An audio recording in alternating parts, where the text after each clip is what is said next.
ਤੇ ਦੁਨੀਆ ਵਾਲਿਆਂ ਨੂੰ ਕਿਉਂ ਆਪਣੇ ਦੁੱਖ ਦੀ ਕਥਾ ਸੁਣਾਈਏ। ਬੇਕਦਰਾਂ ਤੇ ਬੇਦਰਦਾਂ ਨੂੰ ਕਿਉਂ ਮਹਿਰਮ ਰਾਜ਼ ਬਣਾਈਏ। ਦੁਨੀਆ ਵਾਲੇ ਆਪ ਨਿਮਾਨੇ ਇਹ ਕੀ ਦਰਦ ਵੰਡਾਵਨ।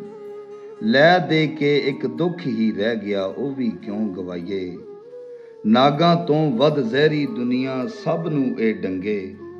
ਲੱਖ ਵਾਰੀ ਆਜ਼ਮਾਈ ਨੂੰ ਕਿਉਂ ਮੁੜ ਮੁੜ ਪੈ ਆਜ਼ਮਾਈਏ। ਖਾ ਖਾ ਥੱਕੀ ਰਜ ਰਜ ਹਾਰੀ ਫਿਰ ਭੁੱਖੀ ਦੀ ਭੁੱਖੀ। ਦਿਲ ਕਰਦਾ ਏ ਭਰ ਕੇ ਆਹੀਂ ਦੁਨੀਆ ਭੁੱਖ ਮੁਕਾਈਏ। ਸਾਡੇ ਦਿਲ ਦਾ ਰੋਗ ਅਵੱਲਾ ਇਹਦੀ ਪੀੜ ਨਿਰਾਲੀ। ਜਿੰਨਾ ਸਾੜ ਮੁਕਾਇਆ ਦਿਲ ਨੂੰ ਉਹਨਾਂ ਦਾ ਗਮ ਖਾਈਏ। ਦੁੱਖਾਂ ਦਰਦਾਂ ਨੇ ਤਾਂ ਮਰਿਆਂ ਵੀ ਨਹੀਂ ਪਿੱਛਾ ਛੱਡਣਾ।